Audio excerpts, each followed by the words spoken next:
Welcome, everyone, to Magical Aspirations, a podcast for magical people where we aspire to gather all of the knowledge that magic has to offer. It's a place to illuminate and demystify all things magical.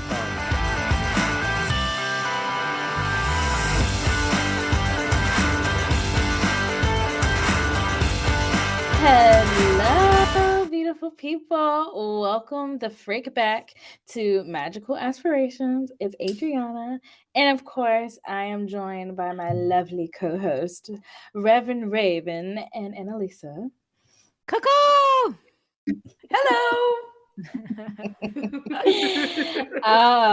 And we have something good. I feel like we always have something good, not to toot our own horns, but Toot toot.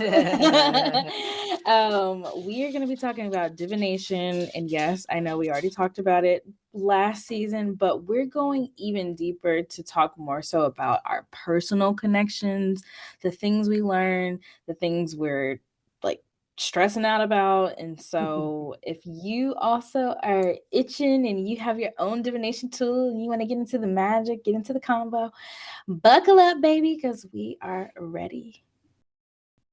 Okay. Yes. Let's do it. Hello. Yeah, we are ready. Let's rock and roll. Let's rock and roll. So divination. Each one of us are studying a tool. Yes, that's outside of the normal things that we do. So I guess I should be more specific. So tarot cards are like normal for me.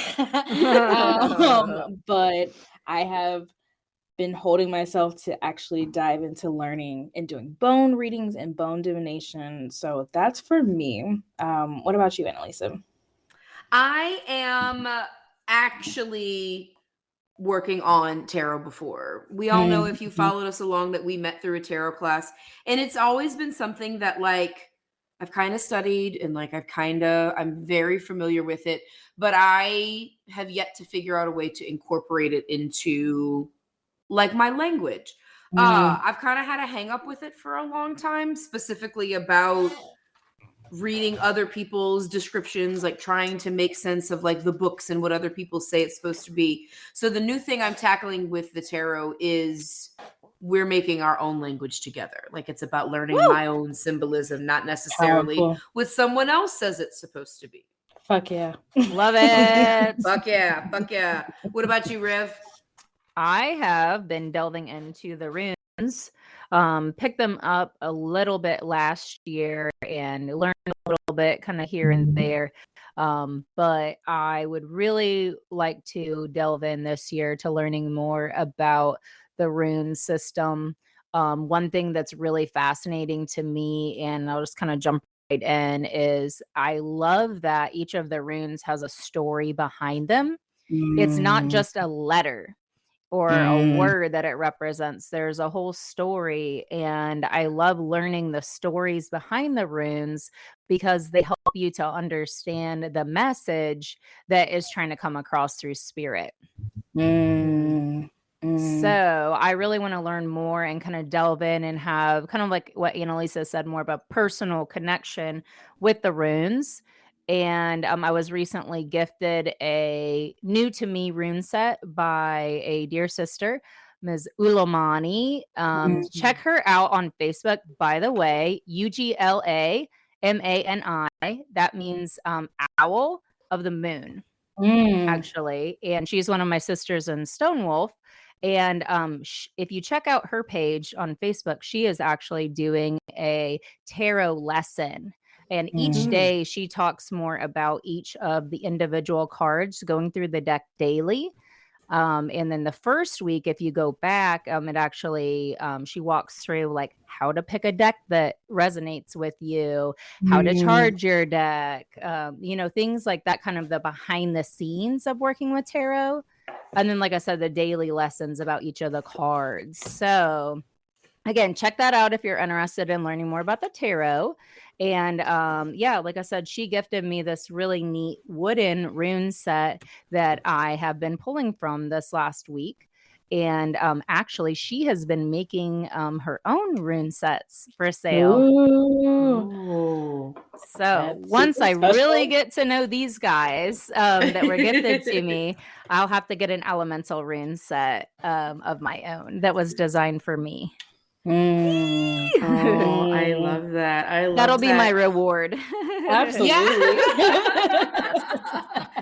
As there always should be. I'm a dog that learns by positive reinforcement all the way. Same. Yes, ma'am. Yes. Adreyauna, why the bones for you? Oh gosh. I have really always been fascinated with them. I thought that they were a little wild towards the beginning of my journey because it's like, how the F can you read a bone? Make it make sense. But the more I started learning tarot, the more I was super just fascinated with this type of divination. So my priestess, she actually does bone divination and she is just incredible. And I think that the fact that she was doing bone divination as I was like searching for somebody, a guide, a teacher to really learn after was like the trigger to say like, this is something that you can learn. This is something that's okay for you to dive into. And I believe that the bones are so raw and visceral. And I love that kind of no filter type of energy. And I think that of course, I love the cards so much. And they're great, but they still have somebody else's energy on it because somebody had to create that card. Somebody had to come up with that archetype. But the bones are just, it is what it is. And they speak so openly, just the same way as animals do, the animals that they're connected to. And so I had been eyeing this set of bones for years. And finally, the stars aligned. It was the last set of bones that she had. And I was like, Of course. mine. Of course. Of course. Were they on sale? They should have been, but no. It just worked out. I was like, okay, I've got the money. I can splurge on myself. I never spend like this amount of money on myself for my spiritual journey. I'm always kind of just like gathering what's around me, and if I spend the money, it's like not more than $20, honestly. And this was like $100, and I was like, this is wild, but I need it. And they spoke to me, and as soon as they got here, I was like, yes, it's home. It felt good. And so yeah, I love them. I'm also very intimidated by them. So I appreciate the honesty about that though, because so I always, whenever I start like taking our notes for every episode that we do, I always kind of rough title it. And so maybe about like 70% of the time, that's the title that actually ends up on what we title it. And I wrote, it's our own divination practices and challenges. And I really want to talk about that because like you can go and find, I don't know, probably throw a stick at 1,000 magical podcasts talking about divination. And I feel like nobody's really talking about how fucking hard it is sometimes. Like it's difficult. I feel what you feel about the bones that I do with tarot, that like in a scholarly sense, I understand the tarot. I have studied it. I understand a lot of the traditional symbolism, but when it comes to laying the spread out, I know what all the things mean, but I have a really hard time making the story tell itself, or like figuring out like, okay, like great, like I've asked this question and I've pulled the Ace of Cups, but like how does that apply to like the situation? Or like it's been hard to pair that together. So is it the same for you with the bones, or like is it intimidating because you've said a couple times that they're so wild? I think definitely both. Because there's no like you have a bone. So my particular set has figurines, it has coins, it's a water spirit set. So it has a lot of shells and then it has some bones. And so you have these items before you and you look at them and they're just regular, but then you throw them, after focusing on a question or a topic, and you have to figure out, okay, does the direction matter? Okay, well, if I look into the direction, does how it's flipped matter? And it's so many, and then like paying attention to the placement of a shell next to a coin. Well, what the fuck does that mean? And so it's really kind of me being particular and understanding what each little thing mean like each detail means, and to me that reminds me of when I was learning tarot the first time, because I felt like I had to remember everything about each card. And it was incredibly overwhelming, and sometimes, and it was at that point that I was just like, fuck it, I'm never gonna pick up a guidebook again. I'm not gonna watch anybody's tarot videos because it's just overwhelming, because I'm thinking about, well, what did they say about it, and how do I apply that to this reading right here? No. It got me in trouble every single time. I was misinterpreting things. So the bones are just that, but there's no guidebook. I don't even get a cheat sheet. Right. Yeah. I've had I would say one of the most powerful readings that I've ever had was with bones. And I looked at the bones that she threw. Well, first I'm like watching her and I see her like connecting with spirit and closing her eyes, and I can feel like her connecting with the divine and throwing the bones, and then her looking at them and the wheels turning and her interpreting them, but me looking down and being like, I have no fucking idea what that means, like I have no idea. And it kind of is like the opposite, or reminds me of when we interviewed Michelle talking about divination, how she said that like the cards are something for us to like show other people so they can understand the message. So then I kind of had that like flipped in my mind with the bones. It was like, I have no fucking idea what those things. Obviously she did. Like I could see her making that connection with spirit. I could see her aura. I could see her processing that information. I could see her receiving the message. And in that moment, that's what mattered. It wasn't that I understood what was on the table.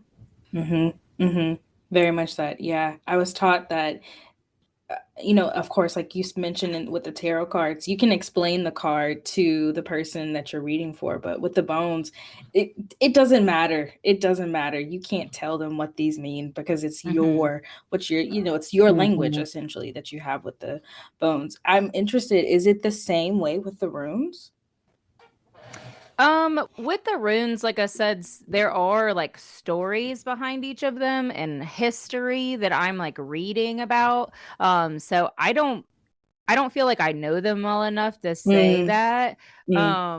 Because right now, like what I'm reading are interpretations, like ancient meanings, modern interpretations of the runes. Gotcha. But like as I'm reading about this, I'm seeing those common threads. So like whenever I pull a rune and I look at like a little cheat sheet, my mind is triggered about those backstories. Maybe in the moment, like I remember the story behind, the deity that was involved with Hagalas, for example, but I will remember the lesson of the hailstorm. And so like all of those things are triggered, those memories, as I pull the rune. So I might not remember like all of those details, but I understand the concept because of the common threads. Gotcha. And so I don't really know much about runes. It's just kind of like it's fascinating when other people do it. But I'm not really interested in learning much more to use it. Yeah. So when you use it, I know that they have a symbol on them, and that symbol is connected to stories. Yeah, so basically it is a letter Okay. in an alphabet. Okay. Gotcha. But it means more than just that letter. Okay. Okay. Wow. That's fascinating. It's like layers and layers. Yes, yeah. And then there's stories that are related to that rune. Like I said, some of them that are about certain deities, some that are about, historical figures that supposedly lived. But the fact that it's like, I don't know, such an old system is really intriguing to me, but it also makes it a little harder to access the information. Gotcha. It's like whenever you're studying, it makes me think of like, okay, our example, we live in the United States, and everything that is part of our civilization right now is only like 200 and some years old. But if you go somewhere in like Europe, for example, the civilizations are way older than that. And so to like learn about like their history and their culture and the structures and everything, there's so much more to it. And because it was so long ago, it's very different than like how we live our lives now. So that's been something kind of interesting for me to learn, like as I'm reading about like, the ancient meanings of the runes, is like trying to relate to people that lived, over 1,000 years ago. Absolutely. So to them, a hailstorm would be something fucking terrible because it can destroy your crops and like harm your animals and everything else. But the lesson from the Hagalaz rune is as that hail melts, the water nourishes the soil so the plants can grow. And in my mind, the more that I learn about this specific rune that is also associated with Hel or Hela, the goddess of the underworld, it reminds me of the Tower card. I was thinking the same exact thing. Yes. So it's like you're going to have great destruction, but from that great destruction, you can build something new. Interesting. And again, going back to the seasonality right now that we're recording on Imbolc, that lesson of the water nourishing that seed so it can grow again. Full circle moment. Yeah, like we've already and been we through didn't even plan it. Well, I've been thinking about it because I pulled that 2 days ago. But right. I would love to talk about too. There's been like a pattern of which ones I pulled in what day because I've done it daily for the last 5 days. And it's been cool to kind of see that relationship from one day to the next. The information is building on each other. And so like one story that I read the day before, then I'll read, another story and I'm like, oh, that's related to this how, and you have to learn this lesson before you can learn this lesson and things like that. How fascinating. Okay, I just have to ask one more question. Okay, two. Are the runes, is there a particular type of material that they have to be made with? Is my first question. And then the second question, are they always using the same language, or can like different languages incorporate use runes? Okay, so the first question about materials, they can be made from anything, but it's important that they are cleansed and blessed. So typically there is a tradition of they call bleeding your runes. And it's basically where you take like a blood bond to your rune set. So you're instilling it with your essence. Shut up. So you like can prick your finger or however, if you are into blood magic, which is something that we haven't really talked about on the podcast yet. You can take blood and instill it into the rune set. And that is like your connection with that set. So then it can help you understand the information that it has to share. Oh, good heavens. You are speaking my language. And so talking about materials, I have one set that was gifted to me by one of my brothers who had visited the Orkney Islands. And they collected stones along the beach there that they found. and then came home with them and polished them, sanded them and painted the runes on them themselves and then gifted them to me. So I have a set of runes made from stones, handpicked from the Orkney Islands, which is if you don't know anything about Viking movement, basically they traveled from like Scandinavia across to where Ireland and Scotland is now. And that's the Orkney Islands is the first place in the British Isles that the Vikings landed. So like that's the connection between Scandinavia and the British Isles of the people. Cool. So that is like speaks, very much to me because I have a very big spiritual connection. But don't think that my family is from, Denmark, Norway. But I do have people of Germanic background.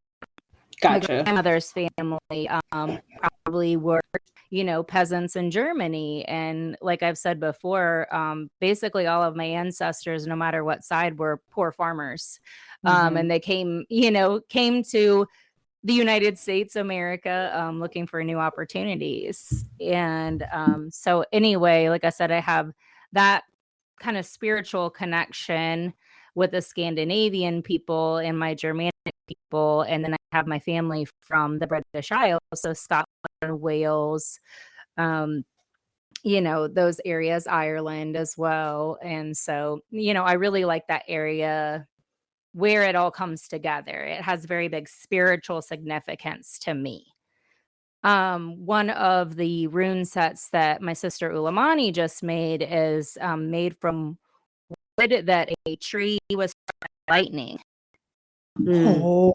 And that, of course, you can probably guess is a very powerful spiritually. Yeah. Absolutely. But in heathen traditions, it has been blessed by Thor, is the thought, because Thor is the god of thunder and storms and things like that. So any wood from a tree that was struck by lightning is considered sacred and blessed by Thor.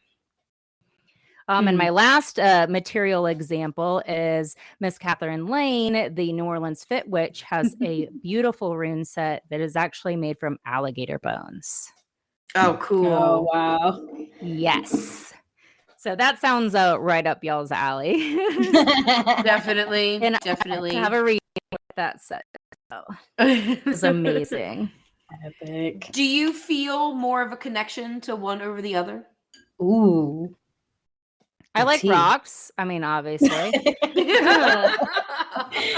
But there's something about the feeling and the texture of the wood that I feel more connected to with the runes. I love bones. I love crystals. So obviously it's not like the material itself that means, the most to me. But so far in my workings and everything, the runes that I touch that are made from wood seem to speak to me more. I love that. Yeah. Wow. Okay, so you had another question. I did. I'm going to summarize because I don't know a whole lot about this, but there are different languages. There are a couple different systems, and it's basically like the language of how the alphabet evolved, if we're going to use that analogy. So there are a couple different rune systems, and some of them that were drawn differently, like as time went on. So the letter or the symbol changed over time. So to use the example of Hagalaz, and as we were talking about that, it looks like a mixture between an N and an H. So if like the H was drunk and it was kind of like crooked, that's the standard like Elder Futhark rune for Hagalaz. But the more modern one, it actually is like 6 lines that look like an asterisk.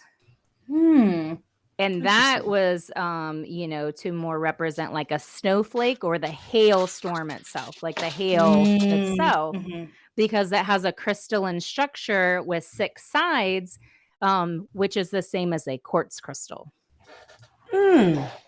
fascinating. Yeah. So fascinating. It's like, oh, cool. So I've been really nerding out this last week, to be honest. Oh man, rightfully so. It's so easy to do. It's so easy to do once you start to understand the language.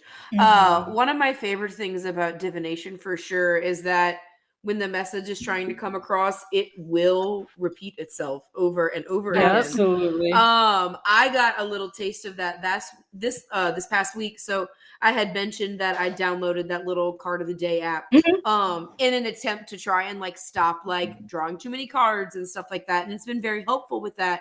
And I had kind of started to wonder, like, you know, does it just like generate something every day? And like, is there, you know, how much magic is there really behind it? And then in 3 of the past 5 days, I've pulled the magician card. Which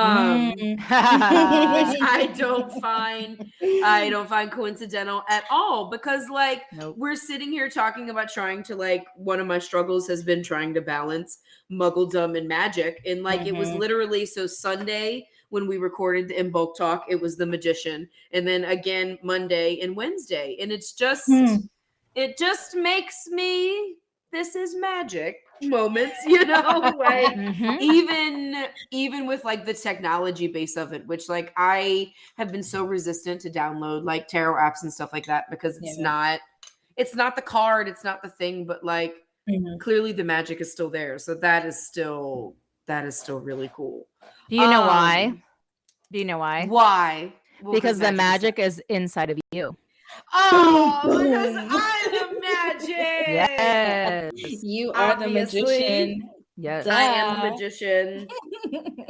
I am writing that down. Annalisa, so you were mentioning about like struggling to like draw the connection like while you're doing the spread. What is it? I'm interested to hear like how you work through that, if at all. Or just like that is actually a very good question, because it depends on my mood, how much I feel like learning and like actually like taking and regurgitating information in a way that shows I understand it. Does that make sense? Yeah, it does. Okay. Because so one of the things that I've mentioned before, like I like kind of listening to people like read tarot and stuff like that. Like it helps figure out what questions to ask and kind of stuff like that. And there is a reader that I came across that he does these 5-card elemental spreads, and that is something that spoke to me just in this past like retrying to learn. And it seems to make the story so easy. And so like I don't know. I think it might just be that like with literally everything else in life, it just has to be presented to me in just the right way at just the right time with just the right words to make sense. And for some reason things are clicking a little bit more. Yay. But yeah, which is really cool. And I've been trying to, one of my greatest friends and one of my greatest teachers, we talk all the time about observing, like stepping outside of whatever it is. And so like with this new spread that I have been challenging myself with, it's a 5-card spread. I pulled the 5 cards. I put the cards away, and like I just wrote up some little notes about it. And I think maybe having the information that like you use the card to like get the information, but then you put the card away so I can like process the information here, and then I'll go back and like look at the card again. The way I learn is kind of bizarre sometimes, and I'm kind of just rolling with that. Because it is a language that I want to understand. One of the things that Adreyauna and I were kind of chatting about before we got on was that I have tried to learn the language of the runes, and it's not something that the information doesn't stick. So I just don't think it's something that it's not a language I'm supposed to learn, but I do feel quite the yearn to, the cards are definitely a way I'm supposed to divine. For sure. That definitely makes sense. I mean, just the last time we were talking about how you were awakening to the fact that you were clairvoyant. Yeah. And here you are using these picture cards to create a message, you know? Yeah. Yeah. Jeez, I'm a little dumb sometimes. Yeah. No. No, you're not. No. No, you're not. But Please. something that I just picked up on though while you were explaining that is that sometimes the time isn't right for us to learn that language. Absolutely. Right. Because I was trying to learn the runes last year, you know, kind of jumped into it and got overwhelmed with life and things like that and felt like I wasn't getting things. And now what is happening is I'm drawing the runes that I already know. Yeah. So I, you know, randomly in air quotes, pick a rune out of the bag, and it's one of the 10 that I already know. But now I get to like, you know, relearn it. Oh, there's that spark of like something I learned in the past about that. But now I'm like delving in and learning more about it and reading more about like the ancient meaning and a modern interpretation and what are some rituals that you can do that activate or, you know, use that rune. So I'm like drawing on the information from the past, but it makes me now think that like maybe I wasn't ready then. Yeah. And I am a whole heart believer that when it comes to any type of divination, you aren't going to pick it up in just a year. Right.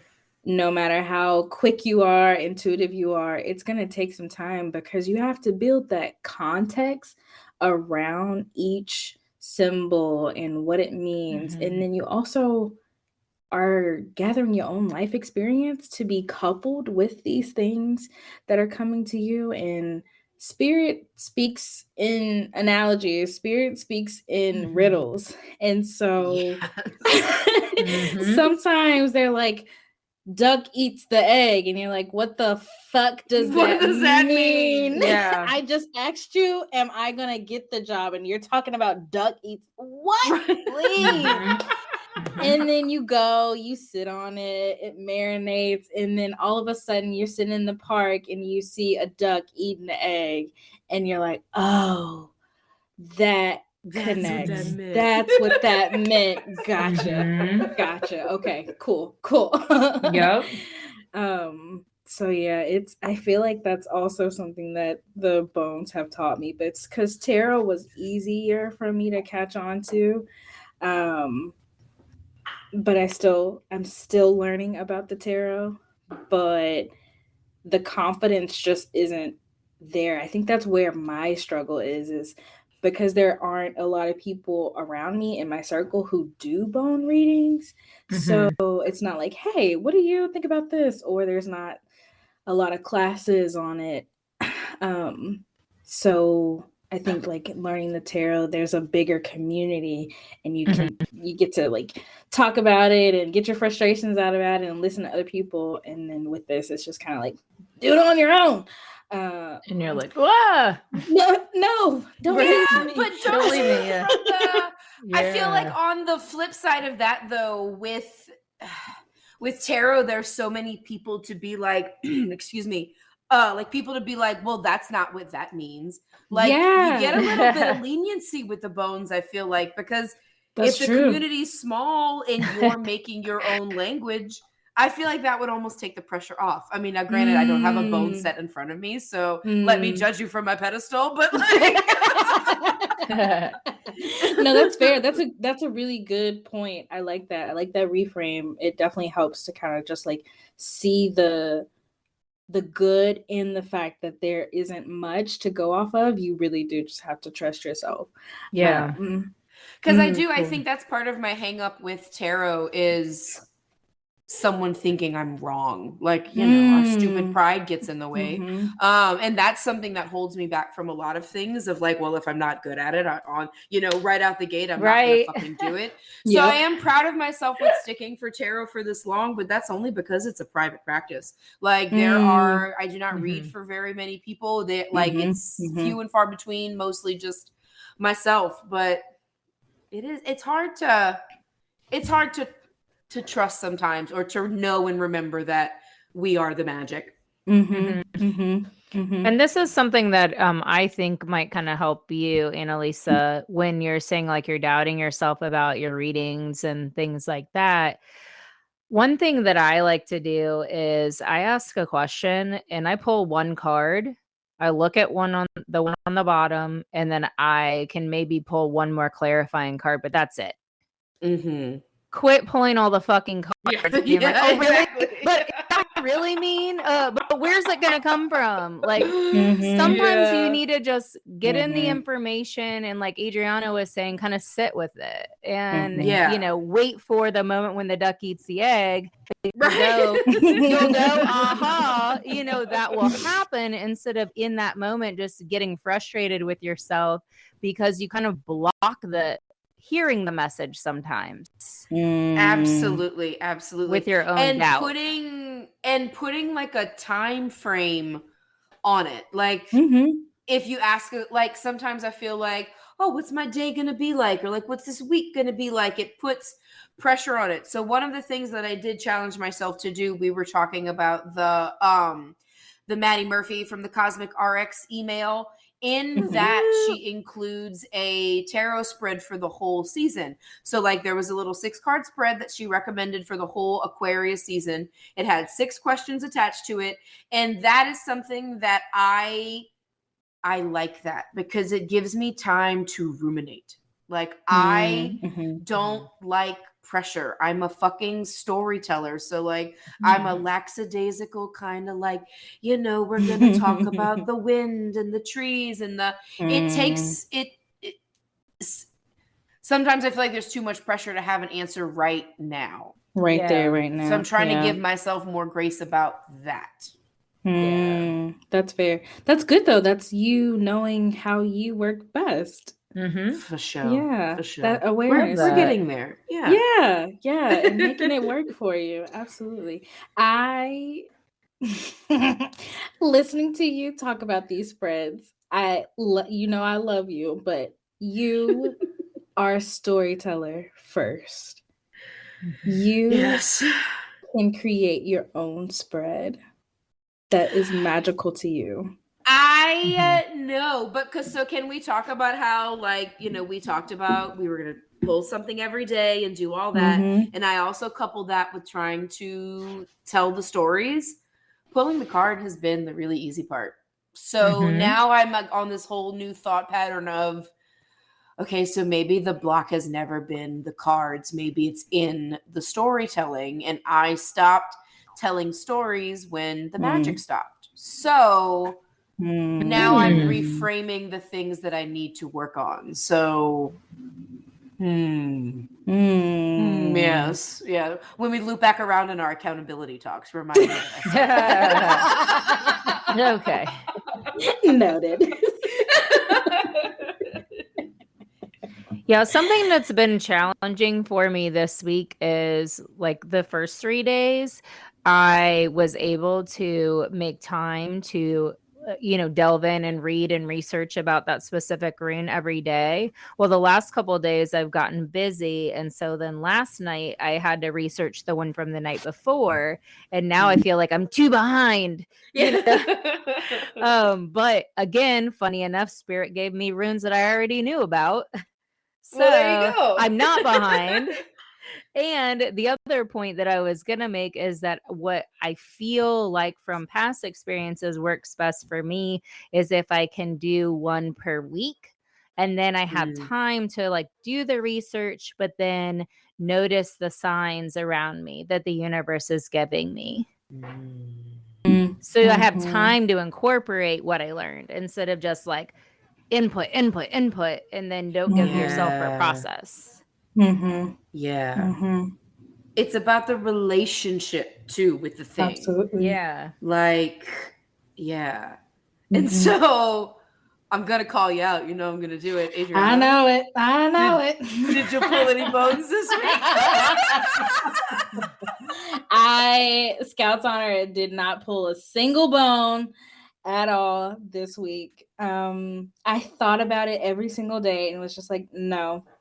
And then before we got on this, I was centering myself and I pulled pulled my bones out, handled them, and immediately got so emotional, just so overwhelmed, because the last time that I was really delving into this set was when I was going through, it was last year, and I was going through a huge spiritual growth spurt, if you will. And these bones were kind of like my guiding star, and I put them away. I put them away because I felt like, it was so much. It was so much to take in. There was a lot that I needed to go through, and I was just not ready. Um, and then I was reading through my notes, and it's just incredible because in the class that one of the classes I took just to learn a little bit more about being divining with bones, there was this mention of storytelling is sacred. And when you're learning how to divine with bones, you don't have to share it with anybody else. You shouldn't share it with anybody else. It should just be for you, because you're literally tapping into the animal. You're tapping into the elements. You're tapping into the earth. You're tapping into your own ancestors and the languages that they spoke, because bone readings are done all over the world. And it was just, all of that was just like hitting me. And that's why I was so emotional when I pulled them out tonight. And I am still trying to figure out what my biggest hesitation is around learning this thing. And I feel like deep down, I know that it's going to connect. I know that it's going to click for me. And that's terrifying because I know how fucking accurate bone readings can be. Okay, that's fair. Yeah. I really appreciate the honesty about that, because like I do think that, as you know, things like tarot and the runes and divination in general is kind of fairly common talk nowadays. Like, you know, you can go into any Barnes and Nobles and, you know, there's all kind of tarot, oracle, rune sets, all those things. I appreciate the reverence for it. That I think that's definitely why I called you out, because I think that's an important note for the people, that even if there's something that you feel, because I guess the same with me with the tarot, same with the runes with Becky, like it's a language we've definitely have not mastered, but I have no intention of putting down. You know, and I've definitely only barely scratched the surface as far as tarot goes. And I'm sure, Becky, the same with the runes for you. Like, it's such a deep, involved language. And I have a question for you, Adreyauna, about the bones. What is it that really pulled you to them? Like, how did you know about them and what drew you to them? Oh, honestly, it started with the shells. It started with the shells first, which I'm not surprised at all, because water spirits, we're kindreds. And it was the shells first, and then I was drawn to the bones. And it's just fascinating to be able to take this object that we discard on the regular, especially for people who just like eat meat. We discard bones all the time and think nothing of it. But years and years and years ago, we were using these animals as currency. What? That's insane. These animals were proof that you were healthy and wealthy and you could provide for your family. And that is so wild to me, to be able to hold this object that meant so much at a time, but then also we don't really give it much thought sometimes these days. And I think that's what really spoke to me. But then it also scared me, because I assumed that if I learn the bones, I'm going to have to commercialize it, because that's what I did with tarot. And I did not want to do that, because it's just too close to home for me. I didn't want to do that at all. But I know that I don't have to do that. It's my life. I get to choose what I want. But I was terrified of that for so long because I was like, ancestors, I do not want to do bone readings for other people at all. Right. And no, they weren't pressuring me or anything like that. It was just something that was so ingrained in me for some reason. And I think that was at a time when I felt like everything that I did spiritually had to be for other people. And now, who I am now, I don't give I do not care at Right. all. Like, I am going to keep things sacred for me. It's my path, it's my gift, or whatever the case may be. And if I'm guided out of love to then share my gift, I will. But before, it was such a scarcity mindset. Okay. Yeah. Okay, therapy. Damn. Right? Well, but that makes me think. I feel so much the same way about tarot, that like it seems like it's almost like the language didn't want to open itself up until I decided that I really had no intention of reading for other people. Like, yeah, maybe one day for like people in my circle, but like I've rededicated it to using it as a tool to connect with my guides and my people on the other side. And now all of a sudden there's this new spark for it. That's a fascinating thought that I hadn't connected. So I have a kind of a different feeling on what happened with me. But again, that I had to be ready for it. I was in a community of others who either already understood the stories of the runes or Gotcha. they were actively studying it. At the beginning of last year, there was a big rune study group that they put together with Stonewolf, and I wasn't able to participate because I had too much on my plate and, you know, all this other stuff. But so then, like a few months later, I was trying to like study on my own because I was really interested in it, but I'm wondering if like at that time it wasn't really clicking with me because there was this part of me that felt like I had to understand it because the others around me were. Because there was people around me that were using the system and it was kind of like the cool thing to do. Right. So being a Leo, I get to learn ego lessons over and over and over in this life cycle. Absolutely. So I'm kind of wondering if maybe that's why it didn't click so much with me last time. Dude, magical FOMO is a total thing. It's real. It really is. It's so real. Absolutely.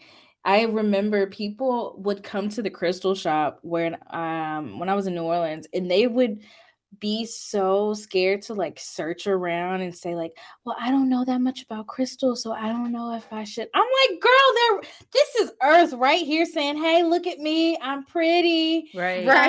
Enjoy Pick it up. Pick it up. You Do never know it. what's Touch gonna me. come from Do it. Yeah, but like you don't have to. Yeah, you don't have to be the expert or No. all that. And I love how that loops back around to Adriana. One of the things I noted when you were opening the episode up was how we talked about divination already, but we're looping back around on it. That's one of the great things about it that we've mentioned a couple times through this episode is the leveling of it. That like there's always this deeper level to understand. Oh man, I love when we get to have these conversations like this because I always learn. I get so much insight for myself. Agreed. Absolutely. It's not called the mysteries for no reason. It is not. It is not. And I feel like through hearing each other's stories and experiences, it helps us understand more about what we are going through. Absolutely. Absolutely. 100%. I love that. Yeah. So tell me, what makes you most excited to use your divination tool?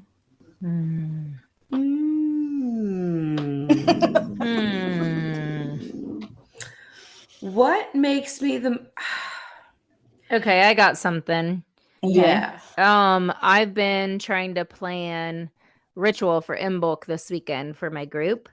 And as I've been studying the runes, I got a message in my head that I should include a story of the Norns, and they are the weavers of fate, basically.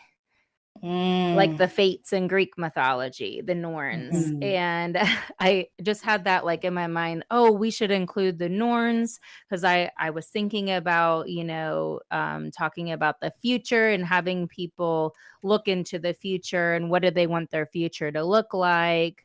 So to get there, what does the present have to look like?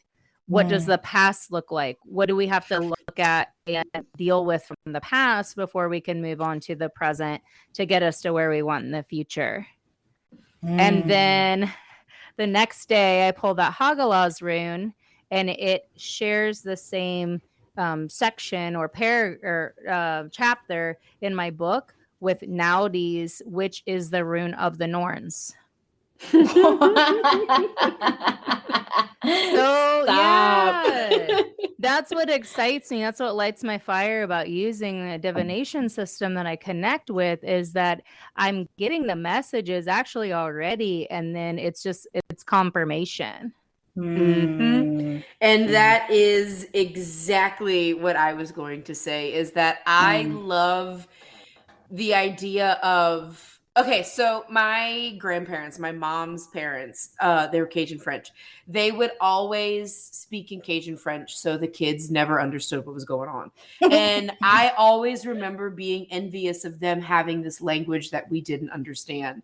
So like, what a cool, fun thing that like I get to have this secret conversation with my people, with the universe, with the divine, whomever, that like, we're winking at each other behind people's backs, like it's because, so as Becky was talking, of course, I've got, 3-4 decks in front of me. One of the cards that is my girl is the Queen of Pentacles. She follows me around. Yes. She is my wink from the universe. And who else did I pull but her? As proof that magic is fucking real. Like it's fucking real. And this is our way that we get to, it's tangible.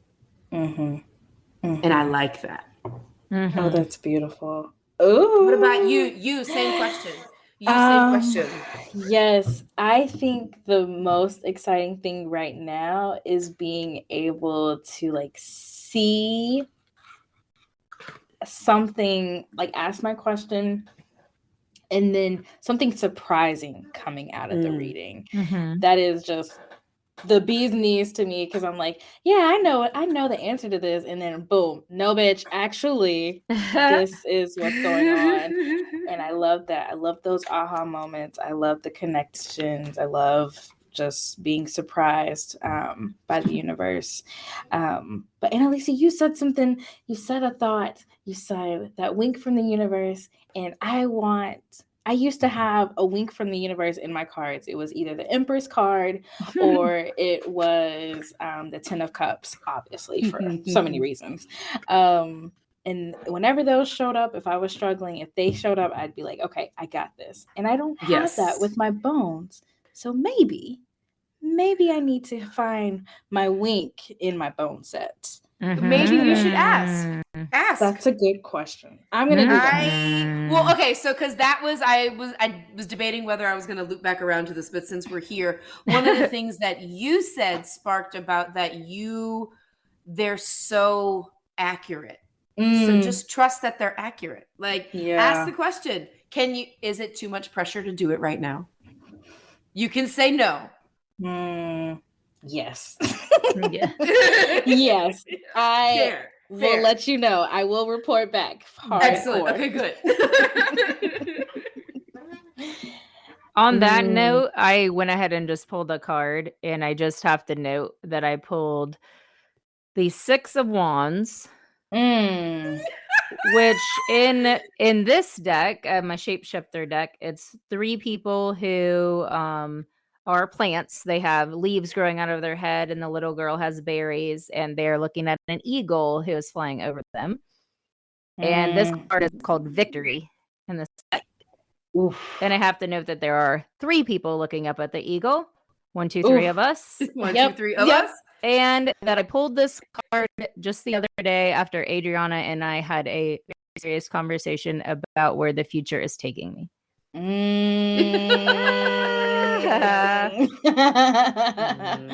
Oh, that's juicy. And I will also note that that was the card that was at the bottom of my deck. Shut also. Nuh-uh. Big, big, big, big, big, big, big. Magic is real. Fuck you. Wow. Oh my God. I thank you, ancestors, for this. Yes. Thank you. Yes. This is such a good, I needed this conversation so freaking much. Mhm. And we are coming up right on 5 minutes to go. Yeah. Do y'all have anything else? I can't think of anything else. What about our homework? Somebody needs to assign us some homework. Let's Homework. Okay, my homework is definitely going to be to find my Wink from the Universe and my bone set. Annalisa, your homework is to ask a question from your cards, and before you reveal the card, create the story and then see the card. Okay. Okay. Love it. I like that. Check. Accepted. Reverend Raven. Yes, I love this so much. Okay. Your homework. Your homework is to speak the interpretations that you are receiving as you pull your runes. Okay. Instead of writing it down, speak it out, talk it through, because there's magic in there. All right. There's magic in there. Well, I just got chills, girl. Okay. I like that because you probably guessed that I write everything down. That's probably why you're telling me to do this. But also as I'm doing this study, like I'm reading in the book and I'm writing it, but then I'm like transcribing things. I caught myself doing that last night because I said I kind of felt behind. So I'm like copying it, like I'm taking notes in college, and it's like I'm not giving myself time to interpret what I'm writing, you know. So if I speak it, I have to process it to speak it. Love it. I got it. Love it. I love this. Magical accountability. You heard it here first, people. Right. Just saying, if y'all don't have friends like this, you better get some. Better. Absolutely. You're 100% missing out. But if you don't, at least you've got us. Yeah, you can be our friends. Yes. I am that person ever since I was a little girl. I will meet you and you will be my friend, whether you like it or not. It's not true. You collecting friends like the crows collect treasures. Exactly. You can decide you hate me later, but at least when you meet me, you're gonna like me. I love it. I love you guys. Oh my God. Yes. And on that note, beautiful people, have a fantastic day. Yes. Be sure to do all the things, comment. What is your divination tool? And we'll see you next time. Stay magical. Bye. Stay magical.